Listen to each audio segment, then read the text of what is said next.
600 కోట్ల ఆస్తి real estate కుటుంబం జస్ట్ వెడ్డింగ్ వెన్యూకే 15 నుండి 17 కోట్లు ఖర్చు పెట్టి నవంబర్ లో పెళ్లి చేసుకుందామనే ప్లాన్ లో ఉన్నారు. కానీ పెళ్లికి ముందు ఫోటోషూట్ చేసుకుందామని చెప్పి అమ్మాయి ఏదైతే చేసిందో అది ఇవాళ నేషన్ వైడ్ ట్రెండ్ అవుతుంది. కేతన్ అగర్వాల్, సియా గోయల్ వీళ్ళిద్దరు ఫిబ్రవరిలో ఎంగేజ్మెంట్ చేసుకున్నారు. నవంబర్ లో పెళ్లి ఉంది. పెళ్లికి ఉదయపూర్ లో ఒక వెన్యూ బుక్ చేసుకున్నారు. దానికి 17 కోట్లు ఖర్చు పెట్టారు. ఇంతలోనే బర్త్డే సెలబ్రేట్ చేసుకుందామని ఒక మంచి హోటల్ బుక్ చేసుకుని లోగఢ్ ఫోర్ట్ కి ట్రెక్కింగ్ కి వెళ్లారు. అక్కడ అమ్మాయి అబ్బాయిని తోసేసి చంపేసింది. దానికి కారణం అమ్మాయికి ఎవరో లవర్ ఉన్నాడంట. అతని పేరు చేతన్ చౌదరి. ఈ పాయింట్స్ మనం రకరకాల సోషల్ మీడియాలో వింటూనే ఉన్నాం. కానీ ఈ అబ్బాయి తండ్రి ఒక 26 సంవత్సరాల కొడుకుని కోల్పోయిన తర్వాత ఆయన మీడియాతో చేసిన ఇంటరాక్షన్ లో చెప్పిన కొన్ని పాయింట్స్ ఉన్నాయి. అందులో మనకు తెలియని ఇంపార్టెంట్ పాయింట్స్ చాలా ఉన్నాయి. ఫర్ ఎగ్జాంపుల్, ఈ లోగఢ్ ఫోర్ట్ అనేది ఇది ఫస్ట్ టైం అయితే కాదు. మే 31 ఒకసారి వెళ్లారు. జూన్ 5 వెళ్ళడానికి ప్లాన్ చేసుకుని జూన్ 14 వెళ్లారు. అప్పుడు కూడా ఆ అమ్మాయి అబ్బాయిని తోసేసిందంట.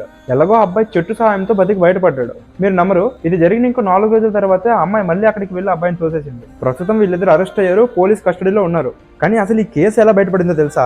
స్టార్టింగ్ లో అందరూ యాక్సిడెంట్ అని అనుకున్నారు. పోలీసులు కూడా ఆల్మోస్ట్ కేసు క్లోజ్ చేసే టైంలో పోలీసులకు డౌట్ వచ్చింది. ఫోర్ట్ దగ్గర సీసీటీవీ చూస్తే కేతన్ సియాతో పాటు ఒక వ్యక్తి వెనకాలే నడుస్తూ కనిపించాడు. 33 డిగ్రీల ఎండ్ లో కూడా అతను హుడీతో ముఖం కప్పుకొని హెడ్సెట్ పెట్టుకొని తిరుగుతున్నాడంట. అదే వాళ్ళకు అనుమానం అనిపించింది. అతని పేరు చేతన్ చౌదరి, అమ్మాయి వాళ్ళ లవరు. ఇద్దరి మధ్యన 2000 phone calls, call records, digital evidence ఇవన్నీ కలిపి చూస్తే ఈ యాక్సిడెంట్ ని మర్డర్ లా ప్రూవ్ చేశాయి. జనం ఏమంటారంటే ఇది ఇంకో షోనామెంట్ రఘువంశీ తెలిసి ఉంటుంది. Meghalaya recent honeymoon murder. అక్కడ కూడా ఇక్కడ కూడా ఒక లవర్, ఒక ప్లాన్, ఒక డెత్. అందుకే ఈ కేసు ఇవాళ దేశం మొత్తం ట్రెండ్ అవుతుంది. ఈ కేసు గురించి మీ అభిప్రాయం ఏంటో కామెంట్ లో చెప్పండి.